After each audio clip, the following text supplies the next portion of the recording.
नमस्कार साथियों, आप सभी का हमारे YouTube चैनल पर एक बार फिर स्वागत है। साथियों, हमारा चैनल आपके लिए विशेष इम्पोर्टेंट सब्जेक्ट के इम्पोर्टेंट थीम लेके आता है और उसी कड़ी में हम आज से शुरू कर रहे हैं एक इम्पोर्टेंट सब्जेक्ट जो लगभग सभी आपके कंपटीशन के एग्जामों में और डेली लाइफ से जुड़ा हुआ सब्जेक्ट है और जिसका नाम है साइंस। और आज के समय में ऐसा कोई एग्जाम नहीं है जिसमें साइंस से जुड़ा हुआ क्वेश्चन नहीं आता हो। तो आज हम शुरू करेंगे सबसे इम्पोर्टेंट आपका सब्जेक्ट साइंस। और साइंस में आज हम सबसे बेसिक जो टॉपिक है वो शुरू करने वाले। हम साइंस को अपने दैनिक जीवन से जोड़ के पढ़ेंगे। जिस तरह से हम अपने दैनिक जीवन में चीज़ों को समझेंगे तो हमारे जल्दी समझ में आएगी, हमारे दिमाग में जल्दी सेट होगी चीज़ें। देखिए साथियों, अपने बात करते हैं कि साइंस है क्या और इसकी उत्पत्ति कहाँ से हुई। हमारे आसपास जो भी चीज़ें हैं उनको जब भी हम समझने की कोशिश करते हैं और एक साइंटिफिक रूप से उन्हें समझते, तो वो चीज़ें समझने का जो तरीका है या जो धारा है वही आपकी क्या कहलाती है, विज्ञान कहलाती है। वही आपकी ये विज्ञान या साइंस कहलाती है। तो हम सबसे पहले जीव विज्ञान क्या होता है उसके बारे में शुरू करने वाले हैं, तो उसी से संबंधित बात करते। देखिए साथियों, आप लोगों ने कभी सोचा होगा कि हमारे चारों ओर बहुत से प्रकार के पदार्थ हैं, बहुत सी चीजें हैं, बहुत से पदार्थ हैं। उनमें से कुछ पदार्थ ऐसे हैं जो अपने स्थान पर स्थायी रहते और कुछ पदार्थ ऐसे हैं जो स्थायी न रहकर मोमेंट करते हैं, एक जगह से दूसरी जगह पर गतियां करते हैं, हिलते डुलते हैं, वर्दी करते हैं। ये चीजें हैं, इसके बारे में हम सोचते हैं कि ये कुछ पदार्थ ऐसे क्यों हैं जो हिलडुल नहीं रहे, वर्दी नहीं कर रहे, लेकिन कुछ ऐसे पदार्थ हैं जो हिलडुल रहे हैं, वर्दी कर रहे हैं। इनका कारण क्या है, ये जानने की हम कोशिश करेंगे साथियों आज की क्लास में कि कुछ चीजें ऐसी क्यों हैं कि वो अपनी एक्टिविटी दिखाती हैं और कुछ चीजें ऐसी क्यों हैं कि वो अपनी एक्टिविटी नहीं दिखाती। जैसे मान लेते हैं कि हम जो भी जीव है उसमें एक चीज पाई जाती है, वो क्या है, किस कारण से उसमें मोमेंट होता है और किस कारण से उसकी गतिविधियां देखने को मिलती है। देखिए साथियों, अपने जीव में मोमेंट वर्दी हलचल के हिसाब से हम उनको दो पार्ट में डिवाइड करते हैं। एक तो आपका होता है निर्जीव पदार्थ, ऐसा पदार्थ जिसमें किसी प्रकार का कोई मोमेंट नहीं होता है, उसको हम बोलते हैं निर्जीव पदार्थ, नॉन लिविंग पदार्थ। और दूसरा आपका होता है सजीव, जिसमें हलचल गति मोमेंट पाया जाता है, उसे हम क्या बोलते हैं, सजीव बोला जाता। तो आज की क्लास में हम उसी पे बात करने वाले हैं कि ये सजीव क्या होता है और ये किस कारण से सजीव है। साथियों, जो लिविंग एनिमल है या जो लिविंग मटेरियल है उसके हम बात करते हैं तो उसमें एक ऐसी इकाई पाई जाती है, उस इकाई के कारण वो क्या होता है, उसमें गतियां पाई जाती हैं, उसमें ग्रोथ पाई जाती है और उसमें हलचल देखने को मिलती है। तो उसी को अपने क्या बोलते हैं साथियों, जीवन की मौलिक इकाई। हमारे जीवन की उसे क्या बोलते हैं, मौलिक इकाई। और इसी पर हम आज डिस्कस करेंगे the basic unit of life, यानी जो सजीव है उसकी बेसिक यूनिट क्या है। हम सजीव हैं तो हमारी बेसिक यूनिट क्या है, हम जो है एक्टिविटी कैसे कर रहे हैं, हलचल हमारे शरीर में क्यों पाई जा रही है, तो इस पे अपने बात करते हैं। प्यारे बच्चों, देखिए हमने कहा आपको कि ये जो धरती पे पदार्थ पाए जाते हैं ये दो तरह के हैं। एक तो होते हैं आपके निर्जीव, एक तो आपके होते हैं निर्जीव और दूसरे आपके हैं सजीव। सजीव वो होते हैं जिसके अंदर क्या होती है, वर्दी पाई जाती है,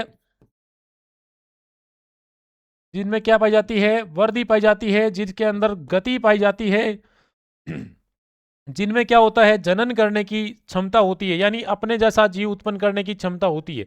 निर्जीव जो है उसमें किसी प्रकार की गति नहीं होती है, किसी प्रकार की वर्दी नहीं होती है और ना उसमें जनन करने की क्षमता होती है। तो ये आपके क्या होते हैं, नॉन लिविंग होते हैं। और जिनमें ये गुण पाया जाता है वो क्या होते हैं, सजीव होते हैं। ये गुण किसके कारण आता है, किसके कारण एक छोटा सा अंडा होता है उससे कितना बड़ा आदमी बन जाता है, इतना बड़ा जीव बन जाता है। इस चीज की अपने धीरे धीरे करके स्टडी करेंगे साथियों।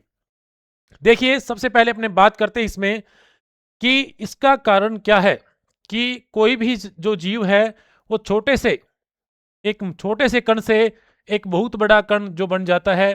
एक पादप को देखें तो वो देखते हैं आप कि एक छोटे से क्या होता है, बहुत बड़ा हो जाता है। तो इसका कारण क्या है, इसके बारे में जानेंगे साथियों। इसमें जो ये हलचल या गति वर्दी जो पाई जाती है, उनका एक ही रीजन रहता है। इसमें एक ऐसी इकाई है, एक ऐसा कण है जो उसको संरचना देता है, जो उसको क्रिया करने के लिए प्रेरित करता है, और उसको कहते हैं अपने कोशिका। क्या कहते हैं साथियों? कोशिका। कोशिका।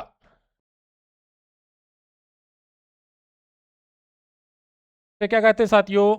कोशिका।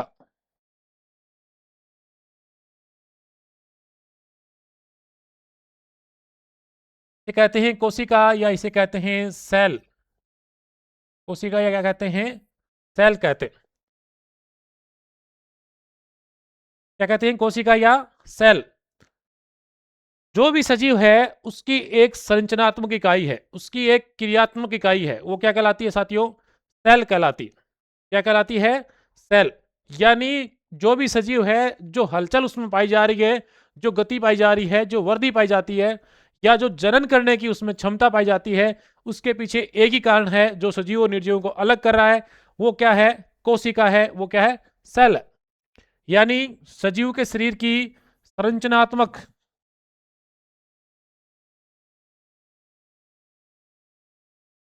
संरचनात्मक व क्रियात्मक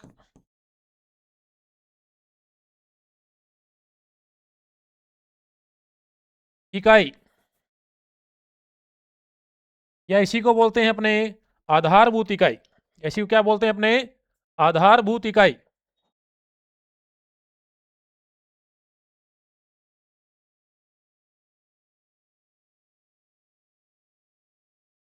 आधारभूत इकाई। सजीव के शरीर की संरचनात्मक या क्रियात्मक इकाई जिसे क्या बोलते हैं? कोशिका। वही उसकी क्या एक प्रकार से आधारभूत बेसिक यूनिट है, जिसके कारण वो निर्जीव से अलग होता है, जिसके कारण वो गति करता है, जिसके कारण वो वर्दी करता है। अब हम जानेंगे कि ये जो चीज है इसके बारे में सबसे पहले किसने बताया, के बारे में सबसे पहले किसने बताया। देखिए साथियों, ये जो कोशिका होती है, ये जो अपनी कोशिका है,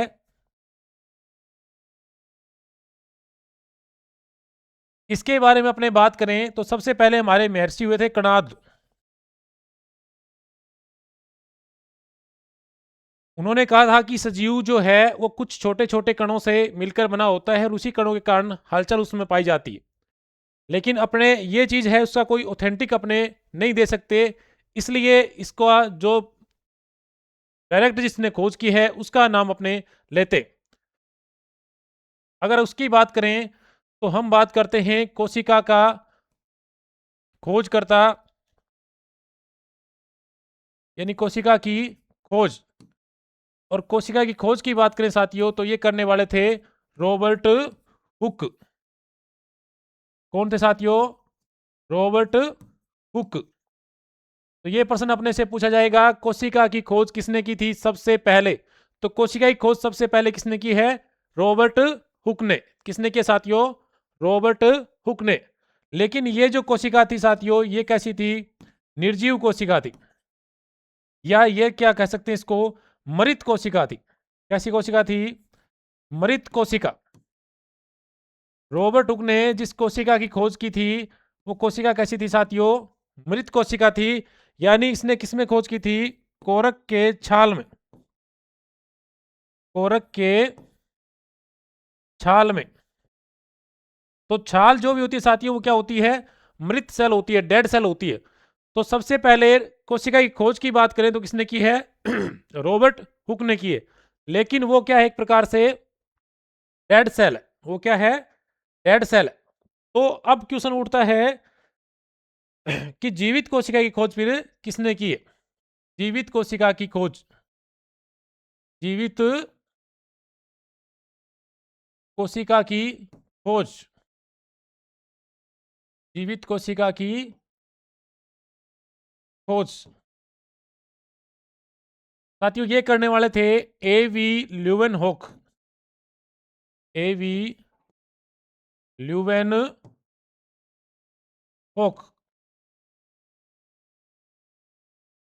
एंटोनी वॉन